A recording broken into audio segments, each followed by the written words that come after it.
केंद्र सरकार ने निश्चित खुराक संयोजन यानी एफटीसी वाली 35 दवाओं के उत्पादन, बिक्री और वितरण पे रोक लगा दी है। इनमें pain killer, nutrition supplements, diabetes की दवाएं शामिल है। बिना अनुमति बिक रही इन दवाओं का लोगों की सेहत पे गलत प्रभाव पड़ने के मामले सामने आने के बाद ये फैसला लिया गया है। इसे लेकर शीर्ष औषधि नियामक संस्था यानी CDSCO ने सभी राज्यों और केंद्र शासित प्रदेशों को पत्र लिखा था। ये निर्देश तब दिए गए जब जांच में ये पाया गया कि कई राज्यों ने प्रतिबंधित दवाओं के लाइसेंस भी बांट दिए हैं। तो सेहत पर गलत असर पड़ने की शिकायतें मिलने के बाद ये फैसला लिया गया है और अब कुछ दवाओं को जो कि डायबिटीज, पेन किलर और न्यूट्रिशनल सप्लीमेंट्स है, उन पर उनकी बिक्री और उनके निर्माण पर रोक लगा दी गई है। बिना अनुमति की ये दवाएं बिक रही थी और अब इनकी बिक्री पर रोक लगाने के लिए फैसले लिया गया है और ऑर्डर पास किया गया है। सेहत पर इन दवाओं का गलत असर पड़ता था और इसकी शिकायतें लगातार मिल रही थी, लेकिन फिर भी इन दवाओं का निर्माण हो रहा था, लाइसेंस दिए जा रहे थे, लेकिन अब इस पर रोक लगा दी है। CDSCO ने सभी राज्यों में इन दवाओं की बिक्री और उत्पादन पर रोक लगाई है।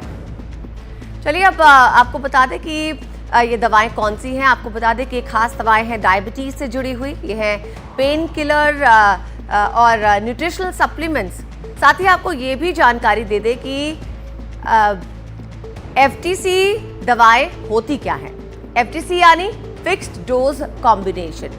ये दवाएं 2 या 2 से अधिक दवाओं से मिलकर बनती हैं और इन दवाओं का अनुपात तय रहता है और इसके जो है उत्पादन और जो है इसकी बिक्री पर जो है अब FDC ने रोक लगाई है क्योंकि कई शिकायतें मिल रही थी।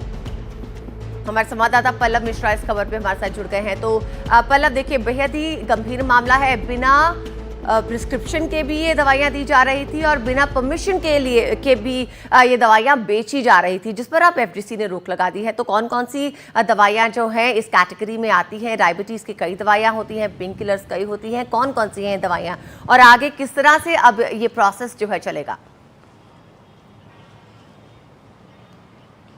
देखिए आरती, जो DGCI है, खासकर जो CDSCO ने, उसने एक लंबी लिस्ट जारी की है।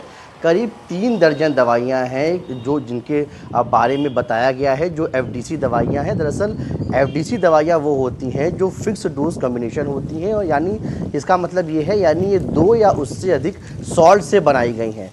पूरा मामला इससे जुड़ा हुआ है कि CDSCO को ये शिकायत मिली थी कि कई जो FDC दवाइयां हैं वो मार्केट में जो है बेची जा रही हैं। इसको लेकर जब CDSCO ने अपनी जांच शुरू की तो उसने फार्मा कंपनी को शो कॉज नोटिस जारी किया और ये पूछा कि आप ये दवा का निर्माण कैसे कर रहे हैं।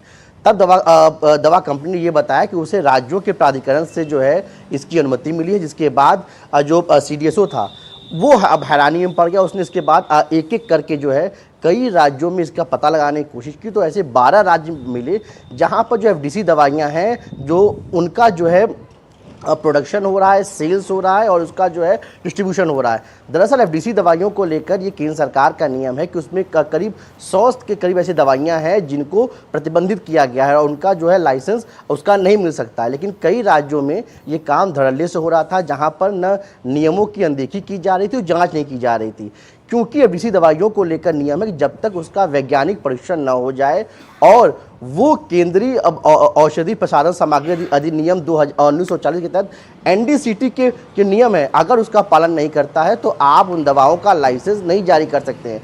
इनमें करीब 3 दर्जन दवाइयां थी जो blood pressure, sugar, diabetes, fatty liver और कोलेस्ट्रॉल की थी जो मार्केट में बेची जा रही थी। इसी को लेकर जब जांच में जो खुलासा हुआ, इसके बाद जो DGCI है राजीव रघुवंशी, उन्होंने राज्यों को जो है चिताया है और साफ तौर पे कहा है कि आने वाले समय में राज्य जो हैं अपने जो ऐसी FDC दवाइयों के लाइसेंस देने की प्रक्रिया है उसकी समीक्षा करें और जो केंद्र सरकार का नियम है उसका कड़ाई से पालन करें, क्योंकि ये सार्वजनिक स्वास्थ्य के साथ एक गंभीर लापरवाही है जिसको बर्दाश्त नहीं किया जा सकता। इसके साथ ही उन्होंने उन तमाम जो फार्मा कंपनी है उनको नोटिस जारी किया है, क्योंकि उन फार्मा कंपनियों का ये साफ तौर पे तर्क था कि हमको राज्यों से परमिशन मिला है और जो उनका कानूनी रूप से उनके लिए सही था, लेकिन ये जांच जो खुलासा हुआ है उसके बाद अपने आप में ये हैरान करने वाला है। बहुत बहुत शुक्रिया आपका पल्लव इस जानकारी को हमारे साथ साझा करने के लिए।